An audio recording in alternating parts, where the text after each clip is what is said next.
Welcome back to the channel, everybody. Thank you so much for joining me and allowing me to continue to be your daily advocate. If you're new here or you're not subscribed for any reason, please do me a huge favor and hit the subscribe button. Thank you to all of you who have been watching and following me for so long. It truly means a lot, and I'm glad that I can be this person. Bitcoin 39,900 now, under the 40,000 mark. Ethereum down to 2,700 plus. XRP still holding on to the number 6 spot at 83 cents. We're up 7.11% on the 24-hour and 7.58 on the 7-day. That ought to tell you something right there. The range of price is 76 cents on the low end and 83 on the top. Let's get to it, ladies and gentlemen. The news this morning is 208.6 million XRP shoveled by Coinbase. And the rumors are really persisting at this point that we could be on the verge of some kind of a relist from Coinbase in the near term. We don't know, and the article doesn't really suggest that that is the case. However, it does say here, crypto tracking bot Whale Alert has spotted several large transactions moving XRP crypto exchanges. One of them was US-based publicly traded platform Coinbase, as it has shifted a large amount of Ripple affiliated coins. Some XRP supporters begin to speculate on the possibility of a relist. 89 million, XRP moved by Coinbase, and this goes along with a total of 208.6, of some of which were considered to be used for ODL transactions, as we know is a big part of that, right? So we'll keep an eye on it.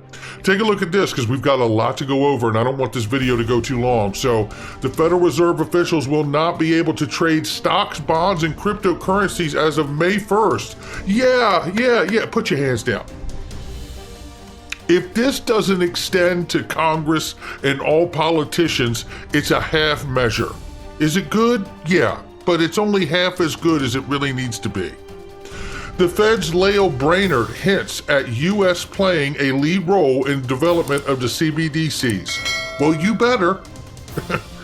You better, right? I certainly believe that there is a lot going on behind the scenes that we're not aware of.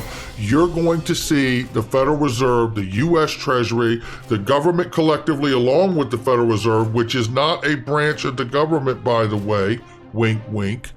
And I think we're going to see them come out in a surprising moment at some point, whenever they decide that is, and show us that they are ready to be the leader in the fourth industrial revolution, which is blockchain and digital assets. Looking right here, this is something to note.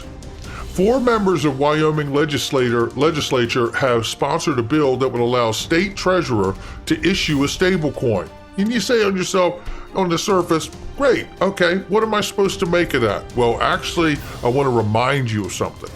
Remember this? Remember when Ripple is now registered as a Wyoming business? Yes, that's right. They filed for a business license 1 year ago. In fact, damn near to the day. Why do I show you that? Because another company did that too. What was it? Oh, that's right, Kraken. Yeah. And they were given a Wyoming State Banking Board granted crypto exchange Kraken a charter to operate as a crypto-friendly bank. They also gave the green light to Avanti too. So you have to wonder if that registering for a business license in Wyoming and the combination of this case and a possible outcome may have Ripple becoming a bank and getting that charter, at least on a state level, in Wyoming. Take a look here, because this is Eleanor Tarrant, who said a source close to her at the SEC told her in regards to the latest motion, whether it is Hinman's personal opinion or that of the corporate financial division in the SEC, it doesn't really matter, they said to her. They were views expressed by the staff with a disclaimer, meaning they were not voted on and adopted by the SEC. Listen to the arrogance of that person who is talking to Eleanor Tarrant. And shout out to Eleanor Tarrant for being able to get this information. I say here, oh, that's how we want to play it, to John Deaton, to Jeremy Hogan. So the opinions don't matter because they were not voted on. Okay, then let's play it that way. then let's talk about why Hinman publicly shared his opinion, putting him in violation of Title V, that you shall not profit from your public position in a private in the private sector. Yeah, let's have that talk then. And let's see how arrogant those people want to be once we start having that talk. Speaking of talks, 2 legal memos unsealed proves Ripple XRP does not constitute a security. Come on in. This right here shared originally by James K. Filet. Shout out to you, my friend. I really appreciate all that you do for all of us. It is amazing.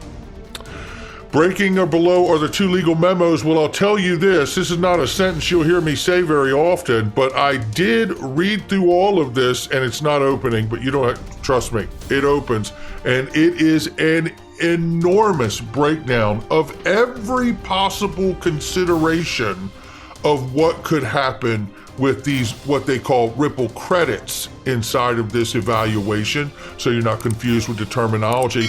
But no one sums it up better here than James K. Filet, and he says, overall favorable to Ripple and the individual defendants. Both memos are from Perkins Coie, and by the way, very quickly, nothing in them suggests any support to the SEC. It shows due diligence to the nth degree on the behalf of Ripple and what they wanted to find out, and it really supports everything that Ripple has done. Let me keep reading. The first memo was prepared in February 2012 and sent to Jed McCaleb and Jesse Powell, we know is with Kraken. It says that if new coin is sold in what now would look like an ICO, too, it didn't say, he says, I didn't see the term ICO used, and I didn't either. It would be likely that it would be considered a security, but Ripple then revised its business plan and went back to Perkins Coie, which issued a second memo in October 2012. This second memo was sent to Chris Larson and Jed McCaleb. Number 3 here says the October memo was more positive, and while it said that there was a small risk that the SEC could disagree, Perkins Coie concluded that Ripple credits should not be considered securities. They're talking about XRP at that time in the early days. The memo also suggested steps Ripple could take to minimize that risk that the SEC would disagree with Perkins Coie. The memos covered the full landscape of all legal issues, not just the issue of securities, and I think show how careful Ripple was trying to be. Also, this was 5 years before the SEC really even started talking about digital tokens. It seems to me that Ripple was being very proactive, which is very important. There certainly is nothing in these memos that suggests that Ripple was being reckless or ignored any substantial risk. In fact, the memos suggest the opposite, that Ripple was being careful. And that's exactly what I got from it, and I feel better knowing that as a layman that this attorney, seasoned veteran here, feels the same exact way. I couldn't find anything, because I look at these things and say to myself, okay, let me imagine that I'm the SEC. What can I find that works for us, right? Just to try to find the bad and realize what you have to deal with in something. And you know what? I couldn't find it. I just couldn't find it. What I saw was an objective overview of Ripple's XRP, which they call Ripple credits, and basically every way that you could look at this thing, they looked at it and they didn't find that it was a security. And obviously, just like he had said here, they even showed ways that you could minimize the small degree that someone would even try. Take a look right here, because Stuart Alderati and Brad Garlinghouse got something to say about the unsealed memos here. The conclusion of these now public 2012 memos is clear. XRP do not constitute securities. Come on in. Yeah, and if you go into this, I said the truth shall set you free. He also says the fact that Ripple had the foresight to seek legal advice from a prominent firm in 2012 in the absence of clear case law and 5 years before the SEC even started talking about digital assets should be applauded, and absolutely right. Then we hear here, this is, what is this right here I got here? 1 second, I think this might be out of order what I wanted here. Let's see, Brad Garlinghouse, that's what I wanted right here. Let's go here first. The truth is out for everyone to read. What we see is that the SEC waited 8 years to decide they disagreed with this analysis, decimating thousands and thousands of XRP holders who they purport to protect. In the process, so much for being mission-driven. Well said. Both of these gentlemen just absolutely nailed it. Now, let's take a look here, because now let's talk about what happens if Ripple has a settlement. Right? The case is getting stronger for Ripple, that they're really getting the wind behind their sails here more and more. So what happens if we have a settlement? Well, we've got from Link2, we have Ray Fuentes, Joe Endoso, and Nick Burafato speaking with John Deaton here. Listen to what he says and listen to what could happen to the valuation of this company, which is currently being valued at half its value at $7.9 billion, which is a $15 billion valuation for Ripple. And that means Ripple's on sale on Link2. Listen to this clip here. That there's there's gonna be no issue with Ripple going public. I think it's going to be very fast. Certainly within a year. I wouldn't be surprised if they go public within 6 months of clarity or settlement. Gotcha. Wow, that would be great. And I think about it. I know I'm not a spokesperson for Link2 or anything, but I think that on your guys' platform, you have them valued at what, like 7.9, 7, 8, something like that. Yeah, 7.9, and the current valuation out there is what, Ray? 15 billion. 15 billion. All right, Yeah. so you guys have them valued at half, but I always look at it like, all right, if there's 53 billion XRP, and let's say the fair value of XRP is $2, Right. pick a conservative number, Right. $2. Well, that gives you over 100 billion, valuation without the software and without the banking relationship. I know, it's amazing. It's really mind blowing, John, when you put it that way. And I don't think a lot of people are thinking about that. That treasury of XRP, when it's properly valued and there's real price discovery, is going to be mind blowing. And I agree with you 100% on it. And I agree with both of those gentlemen 100%, and I thank them both for being there and having that conversation, because that is something to really consider. Obviously, a link for all of that stuff in the description and comment box. And right here, we're going to have Chris Giancarlo talk about XRP with Charles Gasparino here. Let me get this fired up, because this is going to be a run, and I'm going to let this go for a minute because I want you to hear what's said here. Remember, Chris Giancarlo works for a law firm that also works to represent Ripple.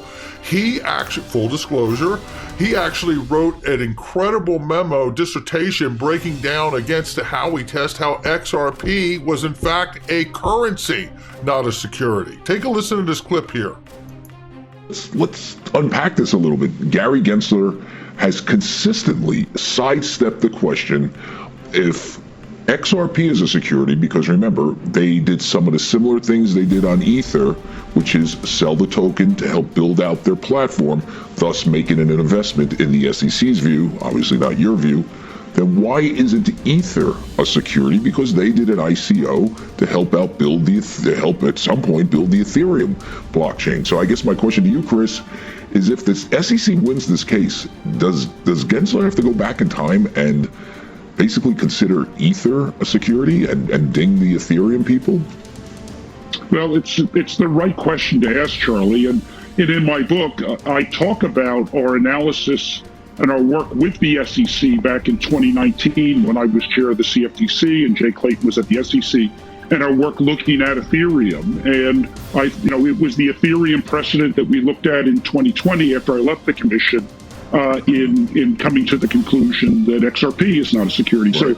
So Now, I find that statement quite interesting right there, because, was that collectively an opinion he had with Jay, or was that just his opinion while he was at the CFTC at the time?